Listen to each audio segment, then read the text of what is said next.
Conan, you sly dog. I'm going to miss you. Oh, I didn't see you there. Hi, I'm Chad White, the owner and purveyor of C Plus Comedy.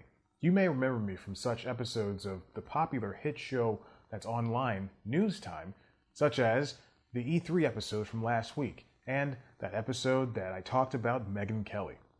Now, you can hear me talk about another famous woman host, Conan O'Brien.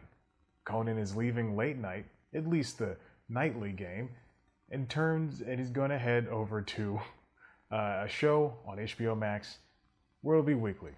We don't know when it's going to come, and we don't know how it's going to be, but we know it's at least on the way. Conan's great. I love Conan. He's one of my favorite people.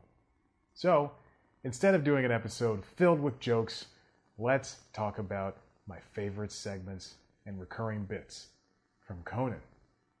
The Late Night Show, The Tonight Show, and Conan on TBS. All right. Cheers. This is the only orange thing I had in my house. So, here we go. Bottoms up. So good. It's news time. Delivering to you the news you didn't know about, the news you didn't care about, and the news you didn't know you cared about. With host, Chad White. Now, here's that host, Chad White.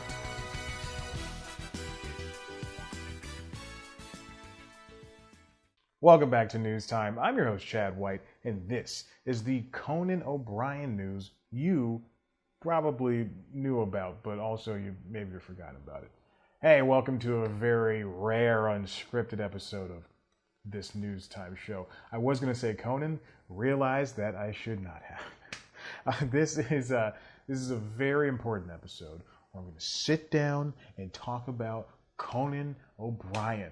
I'm not going to talk about his history. I'm not talking about the stuff that you already know. I'm talking about Conan in a way that only a fan would like him.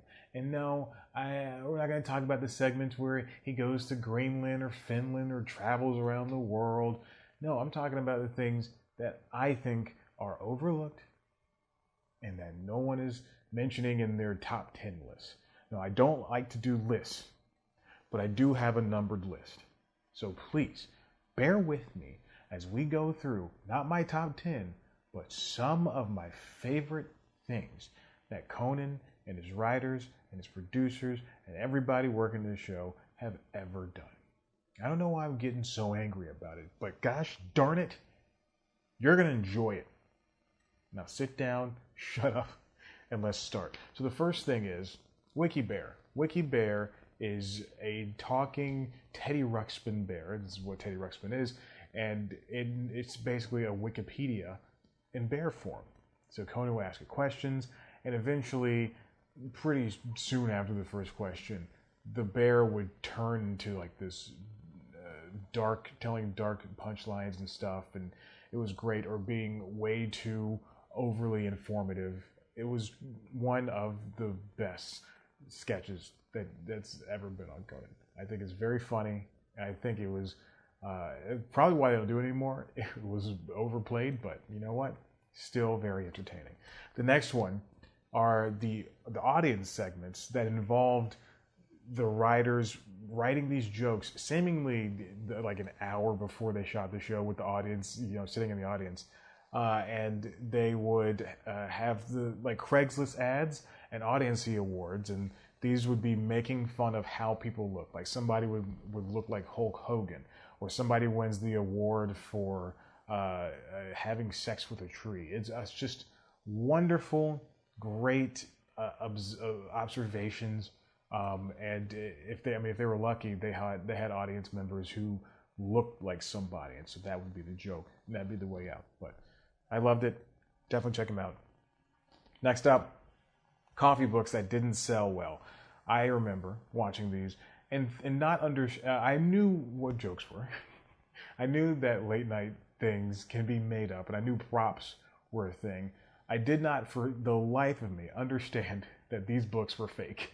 So they would be fake audiobooks, fake coffee table books, These books would be the giant books that you see on coffee tables, mostly like picture books and stuff. So it'd be famous dashing dogs of the late 1950s. And so they would have that, like fake books like that. And I always thought that was very funny. I think about it constantly, and I think it was not one of the newer segments. I think it's one of the newer segments that they started on the Conan TBS show. Some of these are segments that they brought over from Tonight Show, and even some of them were late night shows. I think the Audience Awards might have been late night. Don't quote me on that. Next up, we have Butterscotch the Clown. This comes from Andre Duverger, who is a very talented writer and comedian who I interviewed years and years ago. But this came to prominence during the craze of It, the movie, the remake, and he would play a clown who was called Butterscotch the Clown. He's very sad and depressing, but also extremely creepy. And every single segment ended with a Grudge-like little girl dressed up like the Grudge ghost, playing like a crank organ, a crank record player, and named Yakamoto. And he would, Butterscotch the Clown would always like dance, arms not moving, but his hips wavering in a circle. And it was disgusting and gross. And I think it is truly so funny. And I enjoy it. And I just watched one of the videos last week apropos to this.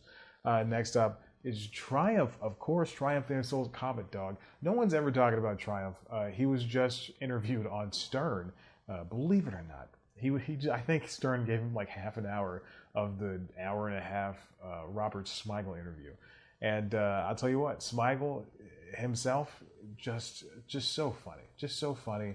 And it's no wonder that, when they were at SNL, that Smigel flourished. And even in late night, Smigel did such a wonderful job. So Triumph is great. It sucks that his show with Jack McBrayer was canceled on Adult Swim. It's crazy that Triumph it's just working. But, next up is Comic-Con. Everything Conan did at Comic-Con, even though I hate applause breaks. It is amazing to see that out of all the hosts who would go somewhere and do a residency, Jimmy Kimmel goes to Brooklyn, Fallon would come to LA. It's amazing to see how Conan can go to Comic-Con and have everybody, freak out. And he probably that's probably the most watched episode in the segments online. But it's interesting and fun to see him and his writers and everybody flourish and what kind of jokes they have to come up with. And it's finally like the time they get A-list people versus the other times when they're not really getting big, giant, huge celebrities anymore, especially on TBS, especially after getting cut down to half an hour compared to the other hosts. But still wonderful. Next up are the segments. I bunched these together because I think it's important to have them together. The Animal and Stephen Ho segments. So Stephen Ho is the fighter who would teach Conan how to fight, and it almost always ended with Conan in an injury because he would always be flipping him on his back. This tiny, 5'8", probably 5'6" guy flipping this 6'3" tall female host, and it's just wonderful. And then also the animal segments it's a late night staple from Carson to not Daly, Johnny Carson, from Carson to Letterman to Fallon to Kimmel. Everybody, mostly, I think everybody, mostly everybody's done an animal, with the exception of like Desus and Miro and Sam B. And probably Lily Singh and Hassan Minaj and Michelle Wolf. Okay, well, most of the hosts have done animal segments where they bring out these exotic animals, baby lions, ostriches, bears, things like that. Very fun. But the animal segments on Conan in particular were very entertaining because he knew how to work it, and he would hope something would break so that the animal would run around or something, or poop on him. Just something interesting would happen. Celebrity Secrets is another good one where they would get celebrities like Tom Hanks and Henry Winkler, just mentioning little secrets in quotes where they, admit to like openly stealing, candy from a baby or something. That's not a real one, but I thought that would be funny to do, like these nice guys stealing candy from a baby, and they're very funny. They did them on the Tonight Show and I think late night, but they're not. They haven't been done in a long time, and it makes sense. It makes sense why. Then there's Andy's little sister, Stacy. Andy got a lot of time, especially being one of the last, traditional sidekicks in late night. Andy got a lot of time to like have a lot of sketches. So he did his own travel segments early on. I think he's done one, since the late night era. But bringing in Amy Poehler to play his sister. This is when they were in New York, obviously. His little sister, his annoying little sister, is always just such a fun delight to see.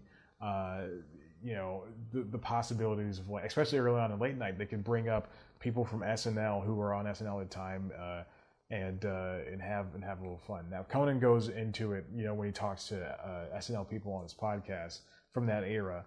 Where they would get in trouble if they would go up sometimes and pitch, sketches and stuff, or do something without Lorne Michaels' blessing or something, or allowance, to do that. But it was still very fun to see.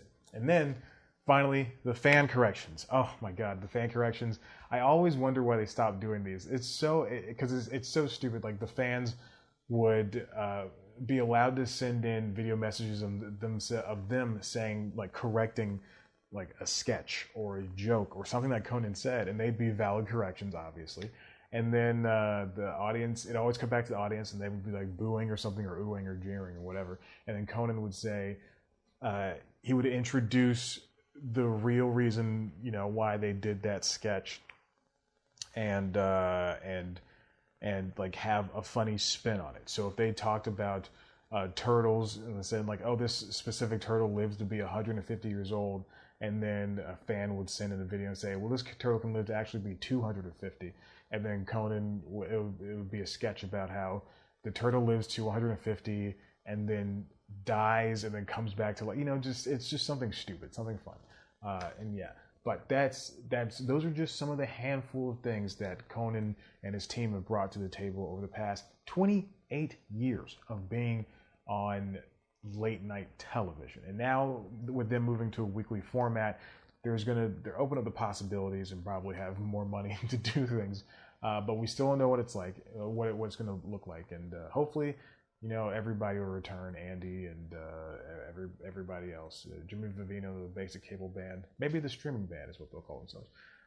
But this past week, the past couple of weeks, seeing Conan at Largo doing, just servicing the fan base, it's great to see. But if you want to hear more about that, probably stick to the podcast. But still, there's other shows. Usually the show is written, and there's jokes and stuff. I don't know if there were jokes in this one. Definitely didn't feel like it. But why don't you wait until next week to see others by subscribing. And check out one of our other videos. Of course, you can head to the website cpluscomedy.com, where you can see me sit down with your favorite comedians and have a nice conversation. You can follow us on Twitter and Instagram at cpluscomedy. Follow me on Twitter and Instagram at Chad Black White. Like us on Facebook. Listen to the Constitutionals podcast. And yeah, guess what? This wasn't open the entire time. You idiots thought I drank this? Ha! Suckers.